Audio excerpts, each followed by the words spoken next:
Bonjour, soyez les bienvenus pour ces troisièmes assises de l'immobilier. Vous êtes ici à l'espace territoire. Donc tout au long de la matinée, nous allons enchaîner un certain nombre de tables rondes, précisément au nombre de 5, avec différents thèmes. Et le premier d'entre eux, puisque vous le savez, ce sont des assises qui sont rythmées avec une précision horlogère suisse. Donc elles sont enchaînées toutes les heures ou presque et durent une petite demi-heure. Donc on a déjà, je me tourne, voilà, on a déjà quelques secondes de retard, mais en tous les cas, je pense que ça va bien se passer. Les invités sont, allez, dans l'ordre d'apparition, sur votre côté droit, Julien Fréburger, bonjour, monsieur le vice-président du conseil départemental de la Moselle, premier vice-président du conseil départemental de la Moselle, maire de la commune de Mézières-les-Messes.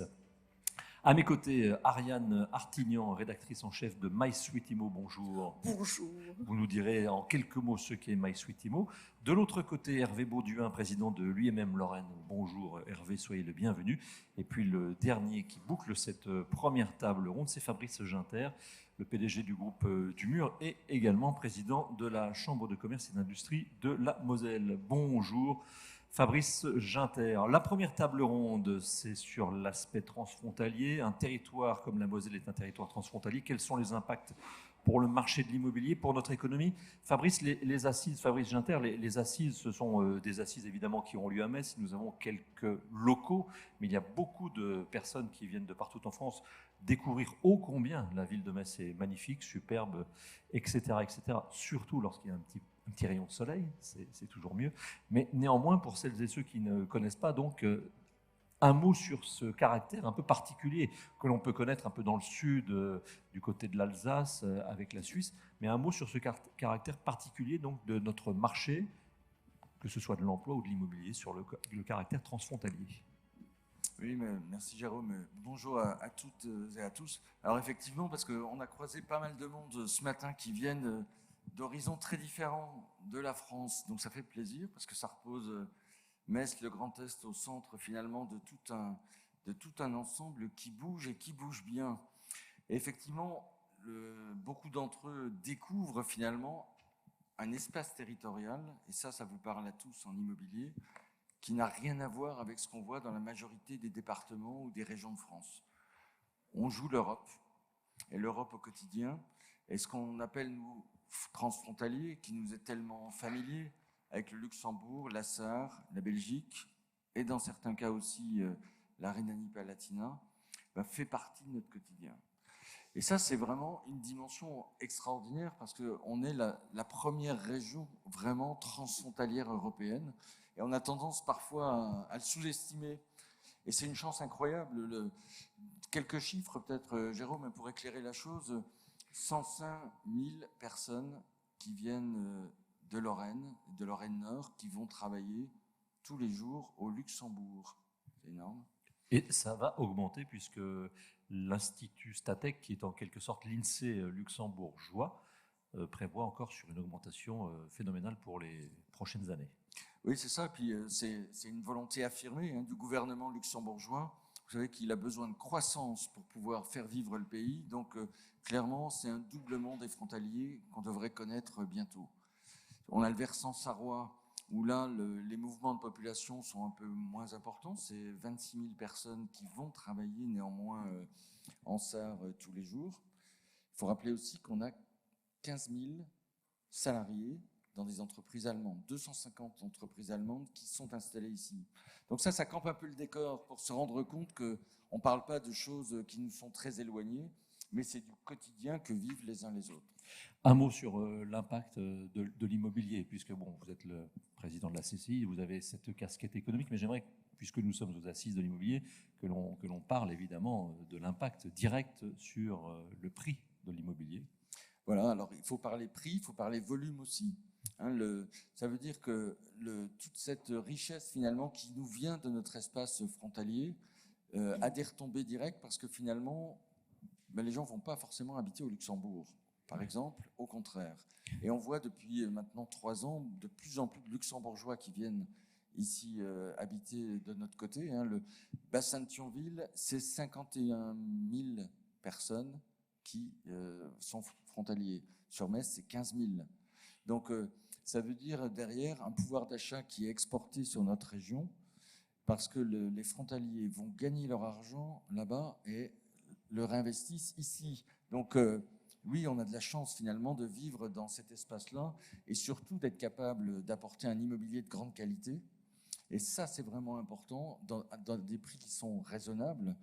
Le dernier programme Ville de Luxembourg, c'est 17 000 euros le mètre carré. C'est énorme. On oscille en général entre 6 000 et 8 000 euros le mètre carré sur les...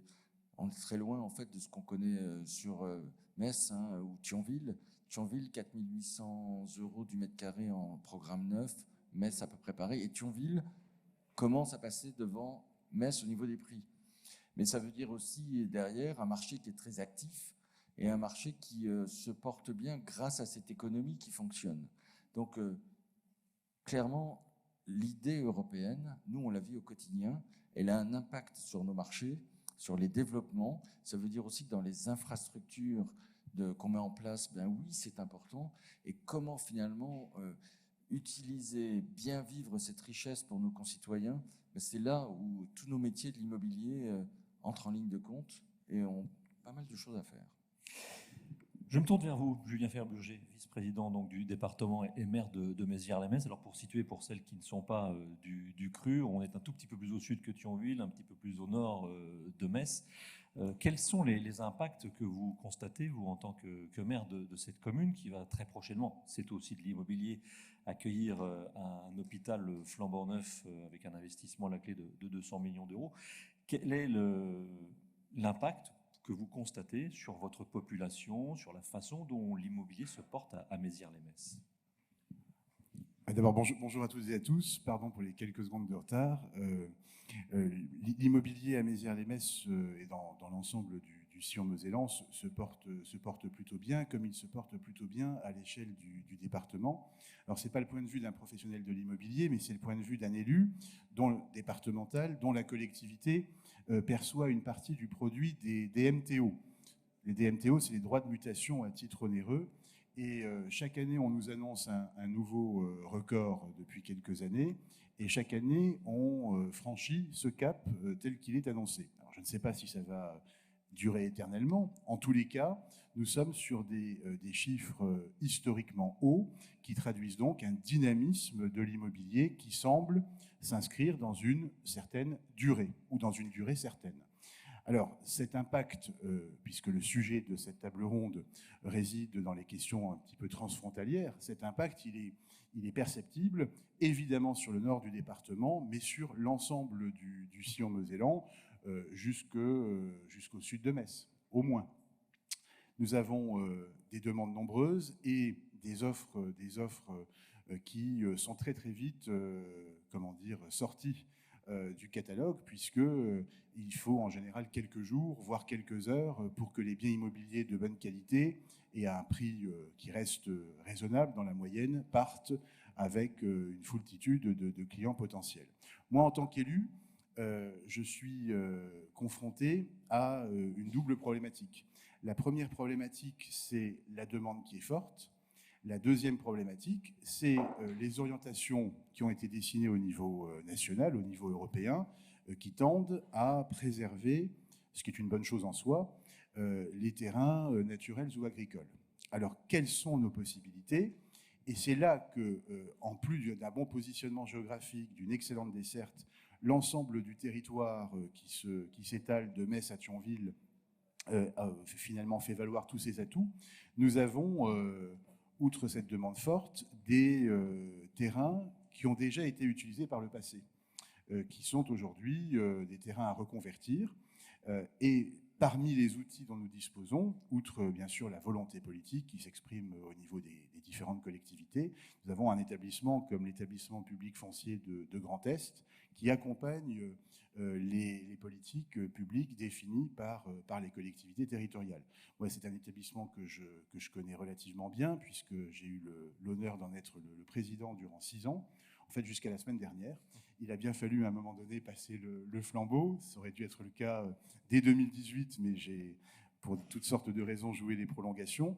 Donc nous avons effectivement des outils qui nous permettent de maîtriser le foncier de déconstruire, le cas échéant de dépolluer et de permettre, pour le coup, une reconversion. Donc plutôt que de se tourner vers des terrains en extension urbaine, pure et simple, vers l'usage de terrains naturels ou agricoles, on se tourne vers des terrains que l'on reconvertit, qui ont déjà été anthropisés et qui sont tournés vers d'autres destinations. Donc voilà, ça fait partie des outils, c'est une illustration des outils dont disposent les collectivités pour aller un peu plus loin sur le plan de la consommation du foncier, sans pour autant s'étendre de manière illimitée. Nous évoquerons le PLUI à l'échelle de la métropole Messine tout à l'heure. Merci pour le teasing vers 11h10. Je reviendrai vers vous. Maintenant, avec vous, Hervé Bauduin, j'aimerais qu'on regarde l'aspect économique. Vous représentez l'UIMM Lorraine. Combien d'adhérents, combien d'emplois ? Sur la Lorraine, 52 000 emplois. Donc, voilà, la moitié de l'industrie, globalement. Mais comme je suis aussi chef de file France Industrie pour le Grand Est, voilà, je prends en général la casquette industrie de manière générale parce qu'on est très très proches les uns des autres. Donc ça pèse, évidemment. Votre parole est forte. Un mot donc sur ce territoire particulier transfrontalier, sur le domaine économique. Là aussi, peut-être que nos amis dans la salle ne le savent pas, mais ce qui se passe sur l'immobilier se passe aussi en matière d'emploi. C'est-à-dire que le Luxembourg aspire un certain nombre, pour pas dire un nombre certain, de talents. Oui, tout à fait. Nous avons une caractéristique, et Fabrice l'a bien dit tout à l'heure, nous sommes transfrontaliers, mais très profondément, qu'on ne peut pas arriver ici et vivre à Metz sans en prendre conscience. L'Europe, ici, elle est présente tous les jours, à travers ses flux, mais à travers les relations permanentes entre nos organisations, nos laboratoires, nos entreprises. Et puis, la grande région que nous représentons, c'est-à-dire avec la Wallonie, le Luxembourg, la Sarre, la Rhénanie et la Lorraine, c'est 770 000 emplois industriels. Donc, on commence à mesurer un peu ce que ça représente, sachant qu'en France, il y a 3 millions d'emplois industriels. Donc, voilà, c'est historiquement... Un gros quart. Oui, c'est historiquement une grande, et c'est toujours une grande région industrielle. Quand vous visitez Metz, c'est très beau, c'est une ville magnifique, historique, mais elle est entourée d'entreprises industrielles performantes. Et nos voisins également sont très industrialisés. Avec cette problématique démographique, si nous prenons la Sarre par exemple, la Sarre est en déficit démographique, c'est-à-dire la Sarre perd des habitants tous les jours. Donc nous avons devant nous le challenge de non seulement maintenir cette force économique industrielle, mais de la développer. Et pour cela, nous allons avoir besoin, bien entendu, d'amener le plus possible de jeunes vers les métiers dont nous avons besoin, métiers en tension, d'où la nécessité de pouvoir loger les apprentis quand ils sont apprentis dans une entreprise et que leur centre n'est pas juste à côté et que leur habitation principale non plus.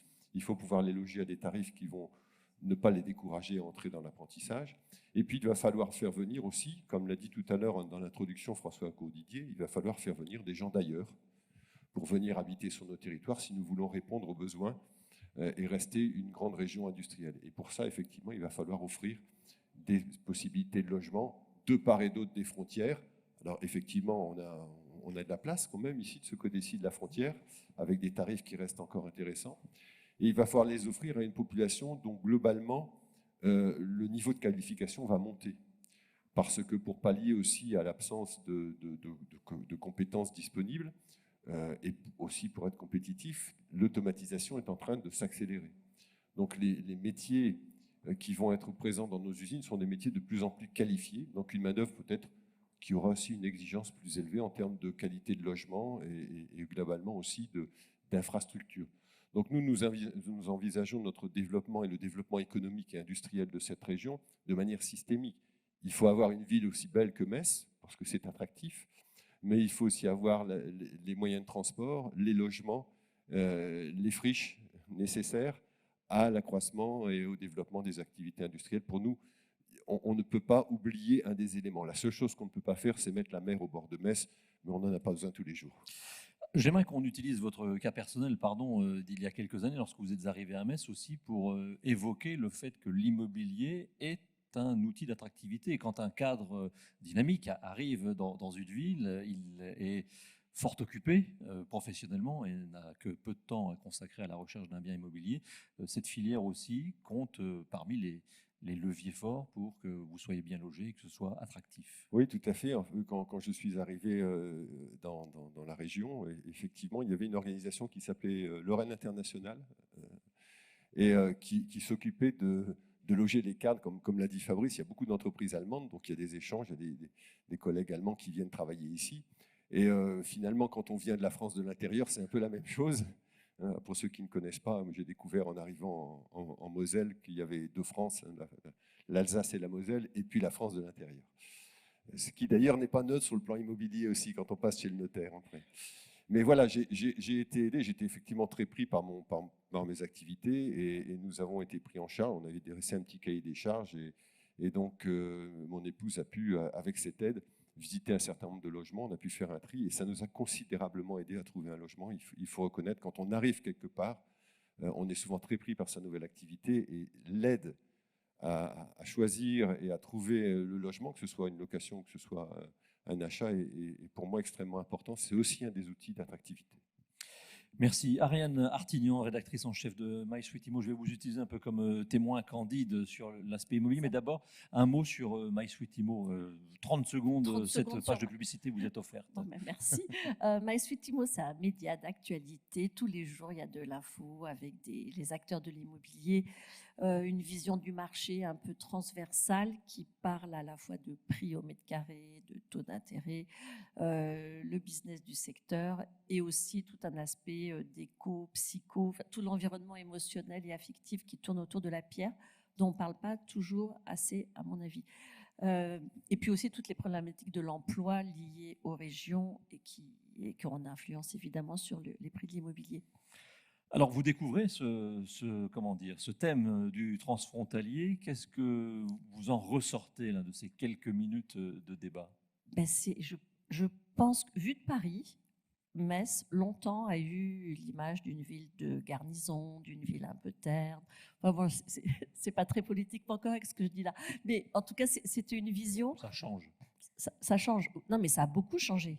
Ça a beaucoup changé. Je ne sais pas si dans les rédactions parisiennes, on est toujours au fait de tout ça. Alors, il y a l'appel de la région. Moi, j'ai découvert cette ville il y a grosso modo il y a quelques mois. Et j'avais des images en tête qui dataient il y a une bonne dizaine d'années. Bref, et j'étais surprise par le dynamisme et par la beauté, l'architecture de la ville et l'énergie qui s'en dégageait et qui est liée forcément aussi au côté européen qui infuse de l'autre côté, de ce côté-là de la frontière. Voilà. Ensuite, on parle beaucoup de l'attrait des villes moyennes ces temps-ci après la crise sanitaire. L'appel des Français pour des villes à taille humaine, bien desservies, etc. Et Metz fait partie de ces villes. L'année dernière, c'est à Metz qu'on a enregistré la plus forte hausse des prix au mètre carré. Ça n'a pas été dit encore, mais les prix de l'ancien à Metz ont augmenté de 18,9%, ce qui est énorme. Et ça en fait la ville où les prix ont le plus progressé. Et c'est difficile de quantifier l'impact de la proximité du Luxembourg, l'effet Luxembourg sur ce prix, mais forcément, il est très important. Et à vous écouter, ça transpire. Je rebondis sur pardon de vous interrompre, Ariane, je rebondis sur le prix, monsieur le maire et monsieur le vice-président. Évidemment, quand on est propriétaire de biens immobiliers, ce ne sont que de bonnes nouvelles quand on entend que Metz fait partie des villes, ou si ce n'est la ville dans laquelle les prix ont le plus progressé. Néanmoins, il faut pouvoir loger ses concitoyens décemment, et ça, c'est un vaste sujet avec le Luxembourg qui a une puissance économique forte, ça a été rappelé par Hervé Baudouin et par Fabrice Ginter. Donc, comment faire pour maintenir un équilibre entre les deux? Oui, c'est une vraie question qui anime les élus parce qu'on s'aperçoit, tout du moins dans le sillon mosellan, que nous avons de plus en plus de foyers à pouvoir d'achat élevé qui, bien entendu, procèdent à l'acquisition d'un bien, mais aussi de plus en plus de foyers dont souvent les deux membres du couple travaillent et qui n'arrivent plus à trouver, voulant acquérir un bien, un bien qui soit atteignable eu égard à leurs moyens. Donc on a des gens qui, pour leur première acquisition, soit envisagent des travaux et donc naturellement acquièrent à la baisse du fait de ces travaux, soit s'éloignent du lieu qu'ils auraient souhaité habiter en raison de la proximité avec les services publics, avec leur lieu de travail, avec la desserte aussi en transport en commun. Moi, sur Rive de Moselle, donc communauté de communes de 52 000 habitants qui jouxte Metz, nous avons 2 gares. Et il est évident que dans le cadre de ce travail transfrontalier qui se développe, moi j'ai à peu près 15% des actifs habitants dans la ville dont je suis le maire qui travaillent au Grand-Duché de Luxembourg. Donc la proximité des gares est importante à tout point de vue, sur le plan de la sécurité des déplacements, sur le plan du bilan carbone, à tout point de vue.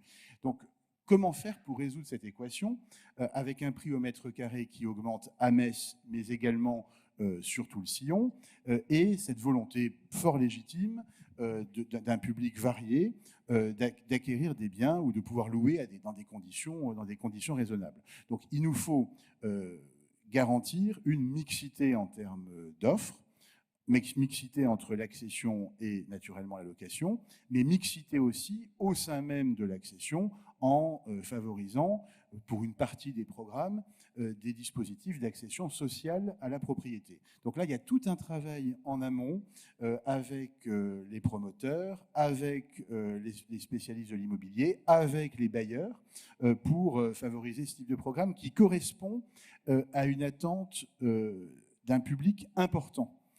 Donc c'est vraiment, je pense, ça doit être une considération première pour nous élus que de veiller à ce qu'il y ait une diversité au niveau de l'offre permettant à chaque profil de trouver sa place. Pas évident, surtout quand il y a des opérations qui sont de nature totalement privée, avec évidemment une grande liberté sur le plan de la distribution des types de logements.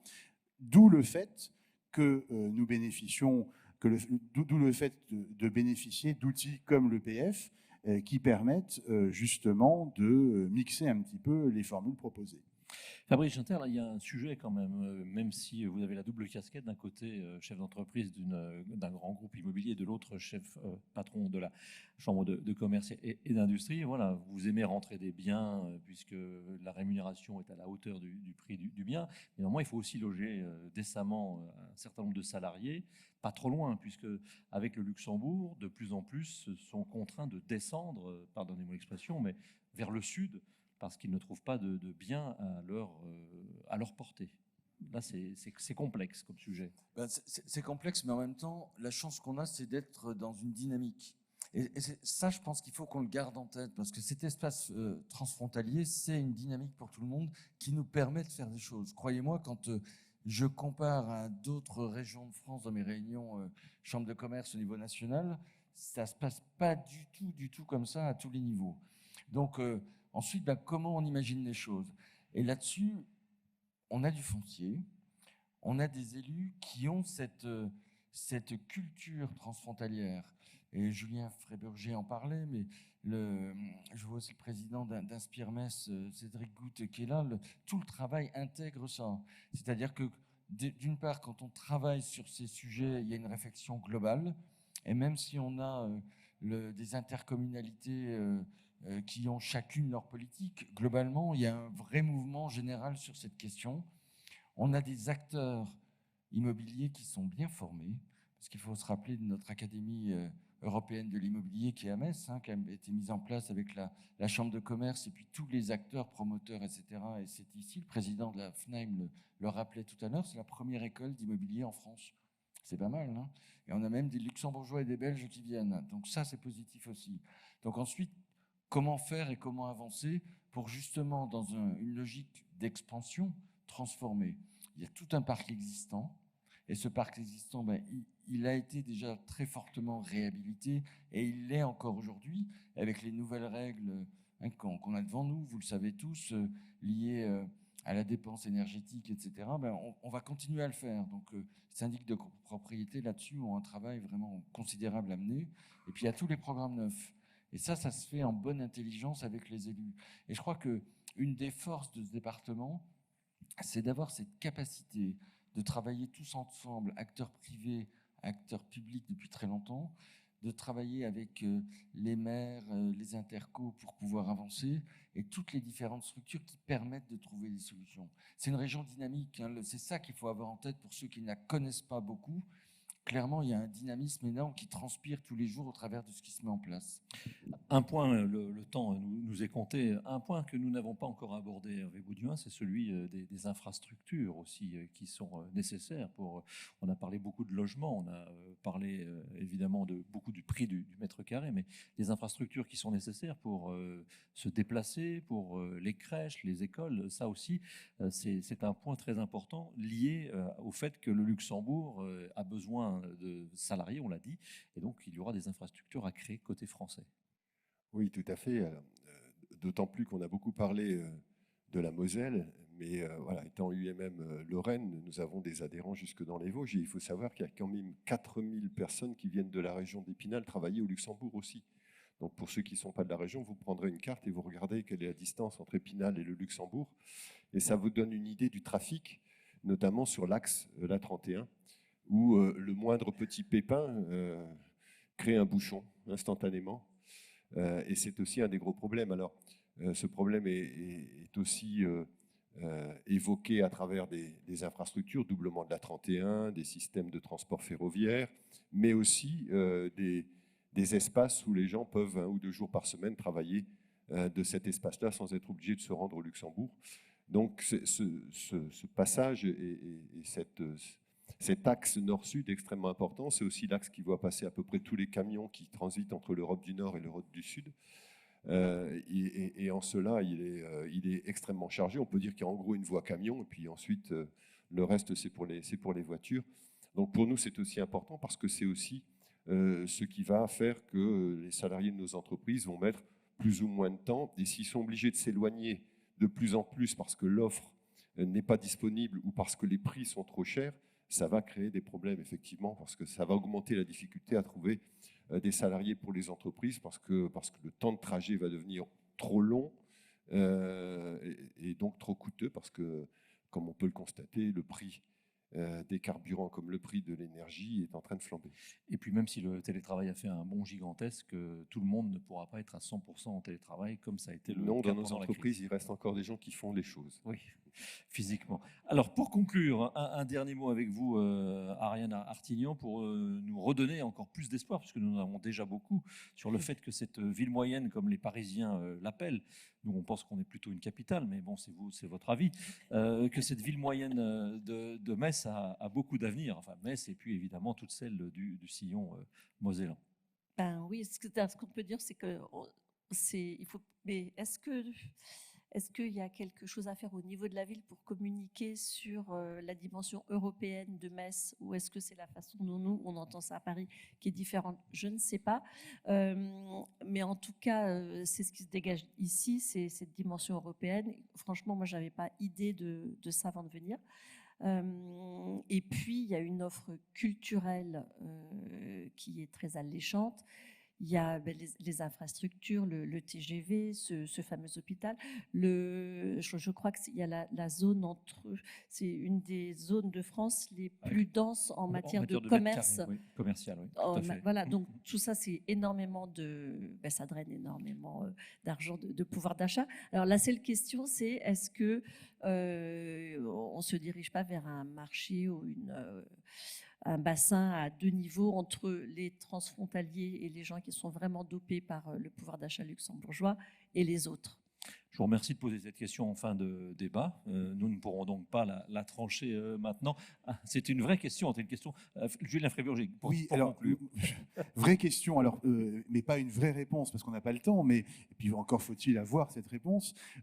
Il faut aussi se dire une chose, c'est que oui, nous sommes effectivement tirés vers le haut par la proximité luxembourgeoise, mais il y a, et je voudrais rebondir sur ce qui a été dit par Hervé Bauduin, il y a quand même énormément de gisements d'emplois en Moselle, à Metz, autour de Metz, sur l'ensemble du territoire mosellan. Moi, je voudrais simplement dire, à titre d'illustration de mon propos, parce qu'il faut toujours argumenter, c'est que la communauté de communes Rive de Moselle compte sur son territoire plus d'emplois que d'actifs y habitants. Donc c'est simplement une indication pour dire que les gisements d'emplois industriels, logistiques, logistriels, commerciaux, tertiaires sont également très forts en Moselle. renforcé par le Luxembourg indéniablement, mais très puissant en Moselle aussi. Merci beaucoup à tous les quatre pour cette première table ronde donc, sur l'aspect transfrontalier de la Moselle. On peut vous remercier chaleureusement. Merci. Et dans quelques instants, deuxième table ronde, et c'est bien puisque Ariane, vous avez tendu la perche, je le vois, à Cédric Goutte, le patron d'Inspirmes, qui est l'agence d'attractivité. Donc voilà, mon cher Cédric, vous savez ce qu'il vous reste à faire pour... Enfin, vous savez déjà ce que vous avez à faire, mais vous savez sur quoi appuyer pour attirer de plus en plus de personnes à Metz. À tout à l'heure.